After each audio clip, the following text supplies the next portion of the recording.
out. So I'm going to share real-time strategies with you, simple, practical, and usable. Number 1, name the pattern. Tell yourself this isn't passion. This is your nervous system replaying season 4 of your childhood. Naming the pattern breaks half the spell. Number 2, create micro pauses. What does that mean? Before reacting, before messaging, before spiraling, or before planning your imaginary wedding, take a nice long deep breath. Think. Touch your chest. Feel your heartbeat. Feel your feet on the ground. Center yourself. Relax. You don't have to respond or react in the same way as that trauma bond is likely to push you to. You can actually still remain soft, still remain kind and graceful. Okay? What happens if you do that? You break the trauma bond cycle. Number 3, check for the 3 C's: calm, clarity, and consistency. Do I feel calm around this person, or my heart races, or my stomach feels uneasy? Let's use that word. Now, when I say calm, doesn't mean that you will never have a clash with this person. Two people coming from different backgrounds, different upbringings, different experiences are likely to have disagreements. But how you approach those disagreements matters a lot. So are you confident that when those disagreements happen, there's going to be calm and peace? If you feel that way, good. Number 2 is clarity. Am I clear about where I stand in this relationship, or am I imagining this relationship and the other person thinks you are on and off and it's not exclusive or whatever, or the other person is manipulating you and breadcrumbing you? So have that clarity. Number 3 is consistency. Are they the same person on Monday and Thursday? Or are they 2 different people, different attitudes, different personas, different personalities, and that leaves you confused? So to any of these C's, if your answer is, well, that's your dada. That's trauma bond waving at you from the doorway.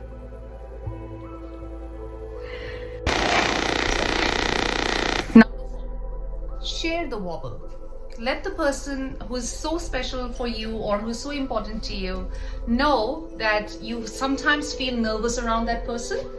You feel intimidated, and that makes your body freak out. You could go like, you're important to me, this is important to me, the relationship. So what can be done so I feel more safe? The right person will be like, yes, absolutely, why not? What can I do to make you feel safe and calm? And the wrong person will be like, why? And there's a high probability of that person, blaming you or labeling you as a drama queen. And boom, that's the clarity you were looking for. Last is create emotional safety together. Smaller routines, checking in on each other, having very predictable kind of communication, predictable responses. Honesty about triggers. Let your partner know, let the person you're in love with know what your triggers are, and you could always seek the other person's help. That look, my childhood trauma makes me a bit insecure, or my childhood trauma or trauma from the past relationship makes me be less vulnerable, and blah blah blah. Basically, letting the other person know your triggers really help keep the relationship intact. Resolve the conflict, resolve the issues together rather than shoving it under the rug and sleeping on them. All of these things done together help melt the trauma bonds and convert them into healthier and more secure attachments. And here's the part that nobody will tell you. you can actually heal the trauma bond within the same relationship. Just because you have discovered that it's a trauma bond, you don't have to throw the entire relationship away, or the whole feeling of love out of the window. If you still have feelings for each other, if you like each other, then you can repair it. Sometimes this alarm is just telling you that, hey, heal here, not leave, heal. So yeah, the day I understood the difference between the two, I figured out that soul bonds feel like home. Trauma bonds also feel like home, but with a fire hazard. And if you are in one right now, please don't panic. Remember to grab a hose, some truth and honesty, breathe deeply, and just watch how healing can transform that trauma bond into a beautiful, loving, pure soul bond. You can heal the trauma bonds by not loving harder, but by actually creating emotional safety, bringing in some honesty and actual emotional Wi-Fi. Those are kind of mandatory. And just remember that your intuition is smart, your nervous system talks. And yes, your shadow self will still grab popcorn. But just heal, laugh, and love your partner.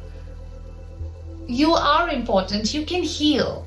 It's not over yet. It's not done yet. If you love each other, if you like each other still, it can just transform wonderfully.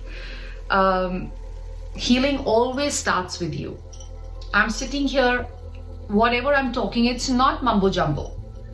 It is tried and tested. If I start revealing what I have gone through in my life until recently, and to be sitting here and talking and still being in love with life, still being in love with the feeling of love, is only because I vouch by my healing modalities. I really, really trust the system. I also trust myself because I decided ages ago that I will never let any person, any trauma bond snatch my happiness, my smile, my peace of mind, and my grace away from me. No, I know we all get broken sometimes, and I could be a little broken on the inside, but I will never let anything change the essence of who I truly am, who I really am. And I think that is only because of healing. It's an ongoing process, it's never done.